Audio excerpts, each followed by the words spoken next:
नमस्कार बच्चों, आज हम आपकी पाठ्यपुस्तक बसंत भाग 2 का पाठ तीसरा हिमालय की बेटियां, जिसके लेखक है नागार्जुन जी, उस पाठ के हम जो भी अभ्यास प्रश्न उस पाठ में दिए हुए हैं उन्हें आज हल करेंगे।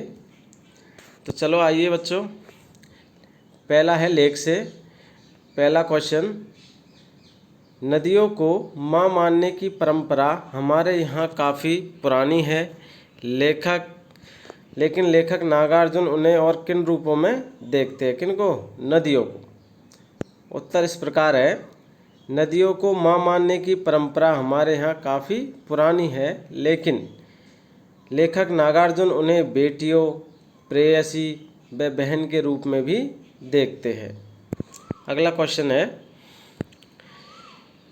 सिंधु और ब्रह्मपुत्र की क्या विशेषताएं बतलाई गई? यानी इन दोनों नदियों की क्या विशेषता बतलाई गई है? उत्तर इस प्रकार है, सिंधु और ब्रह्मपुत्र दोनों महानदियां हैं जिनमें सारी नदियों का संगम होता है। ये दो ऐसी नदियां हैं जो दयालु हिमालय के पिघले हुए दिल की एक एक बूंद से निर्मित हुई है। इनका रूप इतना लुभावना है कि सौभाग्यशाली समुद्र भी पर्वतराज हिमालय की इन दो बेटियों का हाथ थामने पर गर्व महसूस करता है। इनका रूप विशाल और विराट है। तीसरा क्वेश्चन है, काका कालेलकर ने नदियों को लोक माता क्यों कहा है?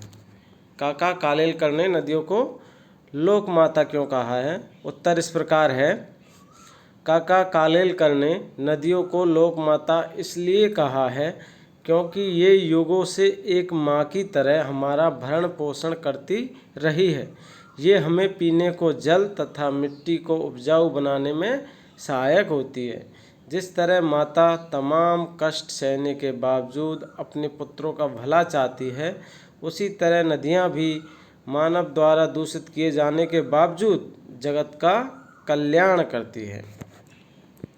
अगला है नेक्स्ट क्वेश्चन, हिमालय की यात्रा में लेखक ने किन किन की प्रशंसा की है? हिमालय की यात्रा में लेखक ने किन किन की प्रशंसा की है? तो उत्तर इस प्रकार है, हिमालय की यात्रा में लेखक ने इनके अनुपम छटा की, इनकी नदियों के अनुपम छटा की, इनसे निकलने वाली नदियों की अटखेलियों की, यानी हिमालय की अनुपम छटा की, इससे निकलने वाली नदियों की अटखेलियों की, बर्फ से ढकी पहाड़ियों सुंदरता की, पेड़ पौधों से भरी घाटियों की, देवदार, चीड़, सरो, चिनार, सफ़ेदा, केल से भरे जंगलों की प्रशंसा की है। आगे आते हैं भाषा की बात पर। पहला क्वेश्चन है भाषा की बात से कि अपनी बात कहते हुए लेखक ने अनेक समानताएं प्रस्तुत की है। ऐसी तुलना से अर्थ अधिक स्पष्ट एवं सुंदर बन जाता है। उदाहरण है, संभ्रांत महिला की भांति वे प्रतीत होती थी। दूसरा उदाहरण है, माँ और दादी, मौसी और मामी की गोद की तरह उनकी धारा में डुबकियाँ लगाया करता था। अन्य पाठों से ऐसे 5 तुलना करने वाले यानी तुलनात्मक प्रयोग निकालकर कक्षा में सुनाइए और उन सुंदर प्रयोगों को कॉपी में भी लिखिए। तो उत्तर इस प्रकार है, पहला है, सचमुच मुझे दादी माँ साफ भ्रष्ट देवी सी लगी। दूसरा, बच्चे ऐसे सुंदर जैसे सोने के सजीव खिलौने। तीसरा, हरी लकीर वाले सफ़ेद गोल कंचे बड़े आंवले जैसे। चौथा, काली चींटियों सी कतारें धूमिल हो रही हैं। पांचवा, संध्या को स्वप्न की भांति गुजार देते थे। अगला क्वेश्चन, दूसरा क्वेश्चन भाषा की बात से, निर्जीव वस्तुओं को मानव संबंधी नाम देने से निर्जीव वस्तुएं भी मानो क्या हो जाती है? जीवित हो उठती है। यानी निर्जीव वस्तुओं का मानवीकरण करने से निर्जीव वस्तुएं भी क्या हो उठती है? जीवित हो उठती है। लेखक ने इस पाठ में कई स्थानों पर ऐसे प्रयोग किए हैं, जैसे पहला है प्रयोग कि परंतु इस बार जब मैं हिमालय के कंधे पर चढ़ा तो वे कुछ और रूप में सामने थी। दूसरा प्रयोग था, काका कालेलकर ने नदियों को लोक माता कहा है। पाठ से इसी तरह के और उदाहरण ढूंढिए। तो उत्तर इस प्रकार है। पहला उदाहरण है, संभ्रांत महिला की भांति वे प्रतीत होती थी। कितना सौभाग्यशाली है वह समुद्र जिसे पर्वतराज हिमालय की इन दो बेटियों का हाथ पकड़ने का श्रेय मिला। तीसरा है उदाहरण प्रयोग, बूढ़े हिमालय की गोद में बच्चियां बनकर ये कैसे खेला करती हैं। चौथा, हिमालय को ससुर और समुद्र को दामाद कहने में कुछ झिझक नहीं होती थी। किसे? लेखक को। अगला क्वेश्चन है, पिछली कक्षा में आप विशेषण और उसके शब्दों से परिचय प्राप्त कर चुके हैं। नीचे दिए गए विशेषण और विशेष यानी संज्ञा का मिलान करना है। तो क्या दिया हुआ है, ये विशेषण दिए हुए एक तरफ और दूसरी तरफ विशेष दिए हुए हैं। जैसे विशेषण है संभ्रांत, चंचल, समतल, घना, मूसलाधार। विशेष क्या है, वर्षा, जंगल, महिला, नदियाँ और आंगन। अब इनका मिलान करना है। सही विशेषण के सामने उसका सही विशेष लिखना है। तो उत्तर इस प्रकार है, संभ्रांत विशेषण का विशेष होगा महिला, चंचल का नदियाँ, समतल आंगन, घना जंगल, मूसलाधार वर्षा। आगे चौथा क्वेश्चन है भाषा की बात से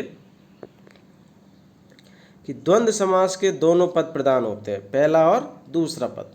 इस समास में और शब्द का लोप हो जाता है। जैसे राजा रानी द्वंद्व समास है, इनके बीच से किसका लोप है? और शब्द का। जैसे राजा और रानी, इसका अर्थ है राजा और रानी।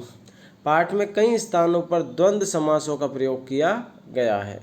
इन्हें खोजकर वर्णमाला के क्रम में यानी शब्द को शैली में लिखिए। तो चलो बच्चों आओ लिखते हैं। उत्तर इस प्रकार है, छोटी बड़ी, इनके बीच से और का लोप है, छोटी और बड़ी। दुबली पतली, इनके बीच से भी और का लोप है। भाव भंगी, इनके बीच से भी और का लोप है। माँ बाप, इनके बीच से भी और का लोप है। अब आते हैं पांचवा क्वेश्चन। पांचवा क्वेश्चन है, नदी को उल्टा लिखने से दीन होता है। करिए आप उल्टा, नदी को क्या होता है? दीन, जिसका अर्थ होता है गरीब। आप भी 5 ऐसे शब्द लिखिए जिसे उल्टा लिखने पर सार्थक शब्द बन जाए। यानी सार्थक शब्द वह शब्द होता है जिसका कोई निश्चित अर्थ निकले, कुछ न कुछ उसका अर्थ निकले।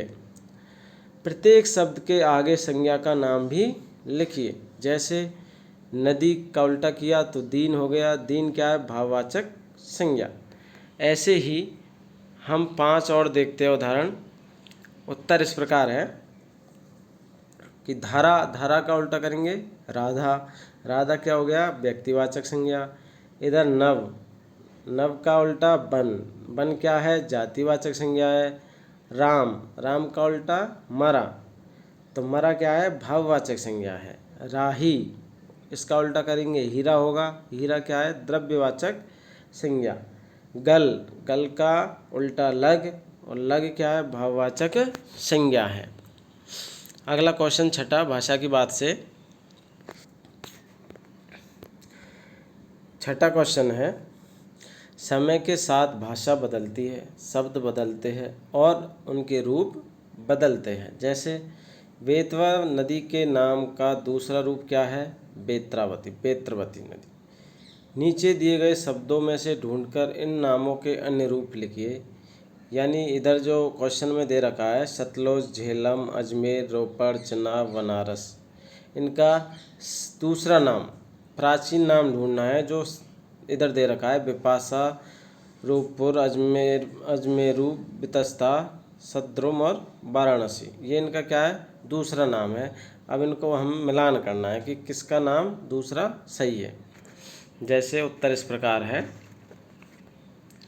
कि सतलुज का दूसरा नाम सतद्रुम, रोपड़ का रूपपुर, झेलम को हम बितस्ता भी कहते हैं, चनाब का दूसरा नाम बिपाशा, अजमेर का अजमेरू और बनारस नदी का वाराणसी। इसी प्रकार आगे चलते हैं।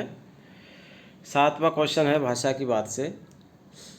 उनके ख्याल में शायद ही यह बात आ सके कि बूढ़े हिमालय की गोद में बच्चियां बनकर ये कैसे खेला करती है। उपर्युक्त पंक्ति में ही के प्रयोग की ओर ध्यान दिया गया है। उपरोक्त पंक्ति में ही के प्रयोग की ओर ध्यान दीजिए कि ही वाला वाक्य नकारात्मक अर्थ दे रहा है, इसलिए ही वाले वाक्य में कही गई बात को हम ऐसे भी कह सकते हैं कि उनके ख्याल में शायद यह बात न आ सके। इसी प्रकार नकारात्मक प्रश्नवाचक वाक्य कई बार नहीं के अर्थ में इस्तेमाल नहीं होते। जैसे महात्मा गांधी को कौन नहीं जानता।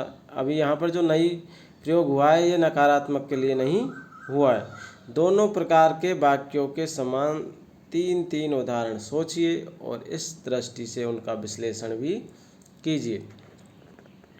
उत्तर इस प्रकार है।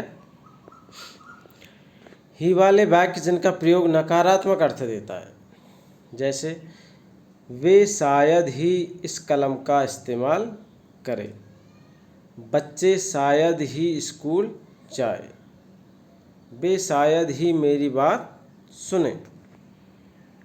नहीं वाले वाक्य जिनका प्रयोग नहीं के अर्थ में इस्तेमाल नहीं होते हैं। ऐसा कौन क्रिकेट फैन है जो सचिन तेंदुलकर को नहीं जानता। वृक्ष से होने वाले लाभ को कौन नहीं जानता। सच्चे दोस्तों का महत्व कौन नहीं जानता।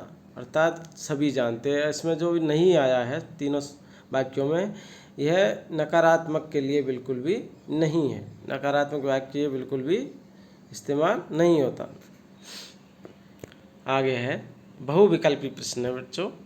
इसमें आपको 4 विकल्प दिए हुए हैं उत्तर लिखने के लिए। उन चारों में से आपको ढूंढकर सही उत्तर की पहचान करनी है।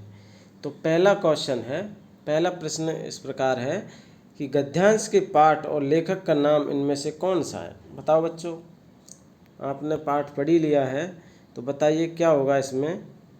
तो इसमें होगा दूसरा, हिमालय की बेटियां नागार्जुन, यानी पाठ का नाम हिमालय की बेटियां और लेखक नागार्जुन। दूसरा क्वेश्चन है, लेखक ने किन्हें दूर से देखा था। बताइए किन्हें दूर से देखा था। चारों ऑप्शनों को ध्यान से पढ़िए और फिर बताइए। तो उत्तर क्या होगा, हिमालय से निकलने वाली नदियों को। आगे अगला क्वेश्चन, नदियों की बाल लीला कहाँ देखी जा सकती है। इसका आंसर क्या होगा, बताओ बच्चों। नदियों की बाल लीला कहाँ देखी जा सकती है। घाटियों में, नंगी पहाड़ियों पर, उपत्यकाओं में, अर्थात सभी जगह। कहाँ देखी जा सकती है, सभी जगह। अगला क्वेश्चन, निम्नलिखित में से किस नदी का नाम पाठ में नहीं आया है। बताइए, रांची है, सतलुज है, गोदावरी है, कोसी है। इसका आंसर क्या होगा। इसका आंसर होगा गोदावरी। क्या होगा, गोदावरी नदी, जिसका नाम पाठ में नहीं आया है। अगला क्वेश्चन है, बेतवा नदी को किसकी प्रेयसी के रूप में चित्रित किया गया है। लेखक ने यहाँ पर बेतवा नदी को किसकी प्रेयसी के रूप में चित्रित किया गया है पाठ में। तो उत्तर क्या होगा, बताइए। मेघदूत की। किसकी, मेघदूत की प्रेयसी। अगला क्वेश्चन, लेखक को नदियाँ कहाँ अटखेलियाँ करती हुई दिखाई पड़ती है। बताओ, लेखक को नदियाँ कहाँ अटखेलियाँ करती हुई दिखाई पड़ती है।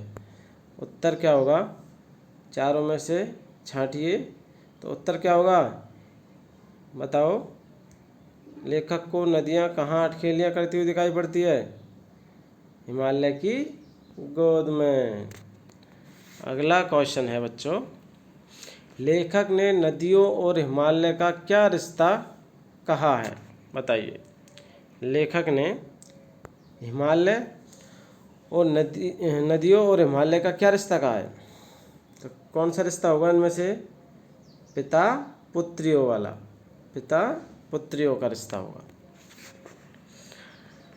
अगला क्वेश्चन है, लेखक किस नदी के किनारे बैठा था अपने पैर लटकाकर? अब बताइए क्या आंसर होगा इसका? आंसर क्या होगा? तो आंसर होगा इसका सतलुज नदी।